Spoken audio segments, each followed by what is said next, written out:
Hi there, my name is Bryony Rose Smith, and today I would like to read you the first chapter of I Became the Secretary of a Hero by Tsukasa Yamazaki. Let's begin.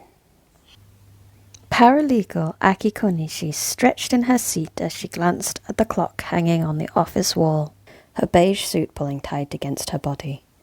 It was already past 9, the sun having set long ago. Aki set the files she finished on the side of her desk and spoke to her co-worker working overtime beside her. Good work today, Kato. We really had a busy case again. Tsunehiko Kato peered up from his paperwork. You worked hard on the case too. You're as fast as always, Miss Konishi. I still have a long way to go before I can go home. Not at all. The fact that I had to work overtime shows how slow I am with my work.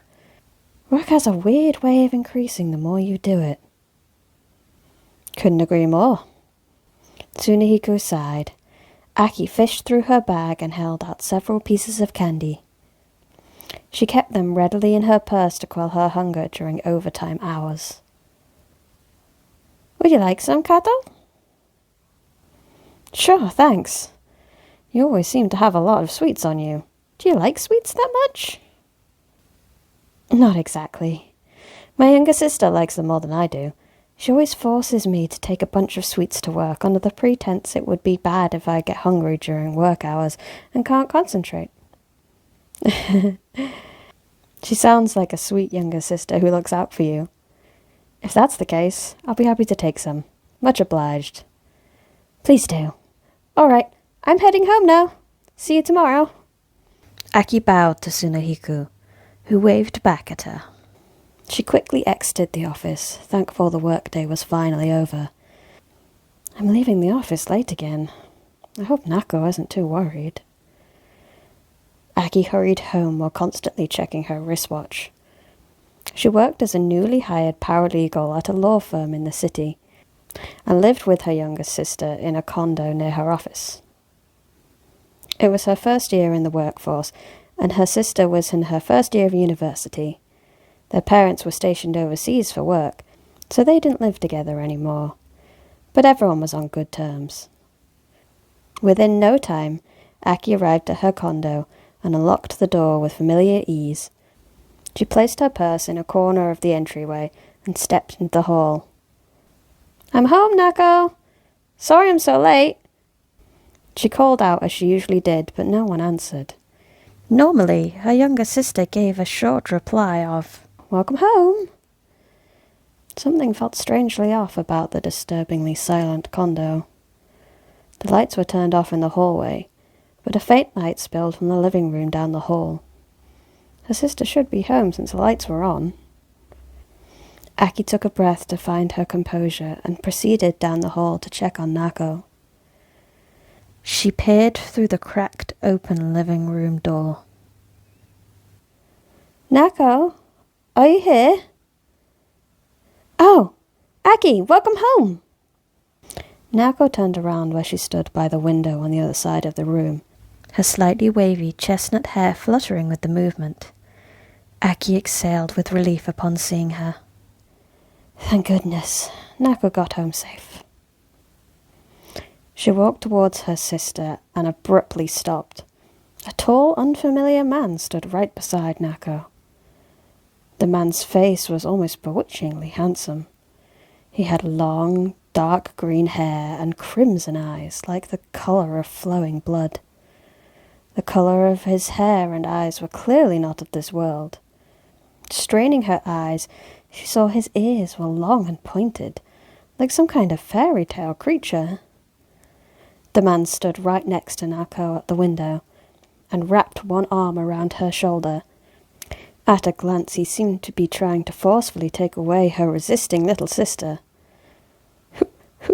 Who is this guy? Looks like he's about to kidnap Nako. Tension rippled across Aki's entire body. I need to save her. She clenched her fist in front of her chest and assertively snapped at the man. Who are you? Let go of Nako. My words exactly. Who are you? The man undauntedly lifted his chin and looked down at Aki with cold eyes. She recoiled from the penetratingly cold, deep timbre of his voice.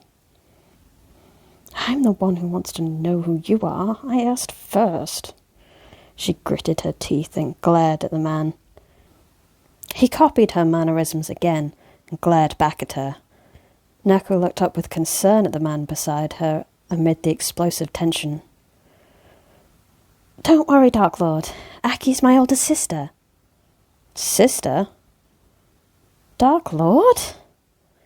The voices of the man called the Dark Lord and the hysterical Aki overlapped. Did Nako just call this man the Dark Lord? Dark Lord? Nako, what's this Dark Lord nonsense about? Who is this man? Dark Lord refers to me, Nako's older sister. Huh? Aki gaped at him. He's not serious, is he? She didn't know if she should make a joke about his name or not. At her wit's end, she turned her full attention to Nako, keeping the man in sight out of the corner of her eye. Hey, Nako. I keep asking questions here, but are you friends? If he's your friend, can you send him home for the night? It's already late. Even if they were friends, it was thoughtless of her to bring a member of the opposite sex to a house of only girls this late at night. Dark Lord stared in puzzlement at her indirect attempt to send him home. Sister, Nako and I aren't friends.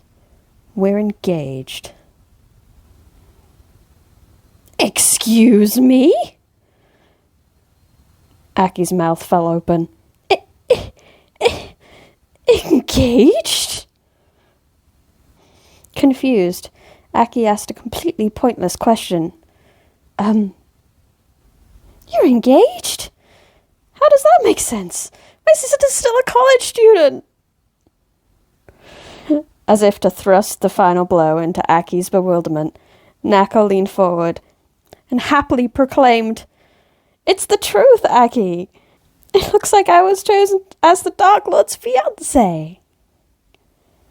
What are you saying, Nako? Were they now at the point in their lives where they wouldn't be able to understand each other? Even if they talked it over? Dark Lord exhaled a short sigh after the girls stopped talking. We won't get anywhere even if we were to continue having this heated debate. Let's get going, Nako. The Dark Lord whispered to Nako and picked up her delicate body. He didn't even glance at Aki as he turned his back on her and hopped onto the balcony outside of the open window. Aki panicked and stepped towards the Dark Lord, kidnapping her little sister. Whoa, wait a minute! I told you to let go of Nako! We aren't done talking! She shouted. Dark Lord locked his red slit eyes on her. Sister of Nako, you should follow me if you want your sister back. You will likely be chosen by that person too. What are you? Before Aki could finish her question, Dark Lord muttered some words and lifted his hand toward the night sky. The space his fingers touched split open instantly, as if an invisible blade cut through it. A jet black hole widened from the split. What is that? As Aki's attention was captured by the ominous black hole, Dark Lord unhesitatingly leapt into the air with Nako in his arms. Wait, that's dangerous! With her eyes wide open, Aki frantically ran to the balcony after them. She placed both hands on the railing and looked over the edge to witness something unbelievable unfolding right before her eyes. Dark Lord and Nako were floating in the night's darkness, like they were suspended in the air. No way.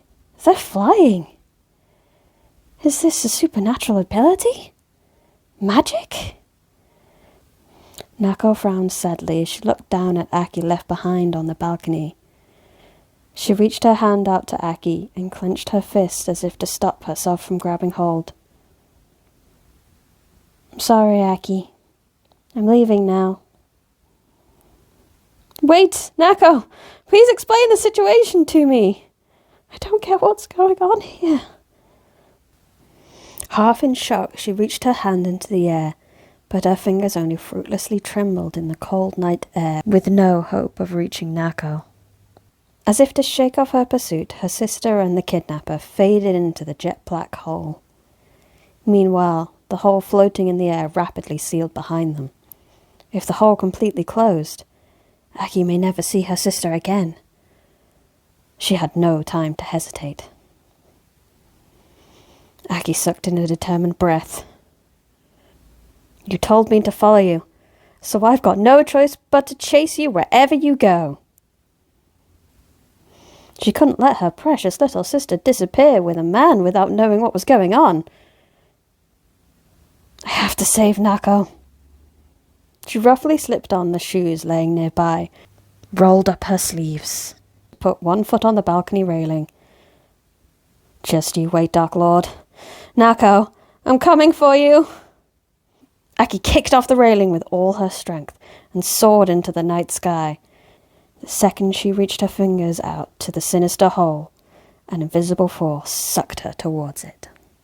And that was the first chapter of I Became the Secretary of a Hero by Tsukasa Yamazaki. I was given permission to read this by their publisher Cross Infinite World, who have published the first 3 volumes of this wonderful fantasy romance isekai that you think is going to be stereotypical, but actually does play with tropes a lot and has an interesting world that I look forward to finding some of the mysteries about. If you would like to hear more of this story, I have permission to read the first 3 chapters, so let me know in the comments if you'd like me to read more. If not, and you just can't wait for even more, you can find the book at your favourite ebook retailer. I will also leave some links in the description for that. If you would like your own novel preview or short story read out on this channel, there will also be a link in the description that will leave you to a website that has all the information on what I'm looking for and word count, etc.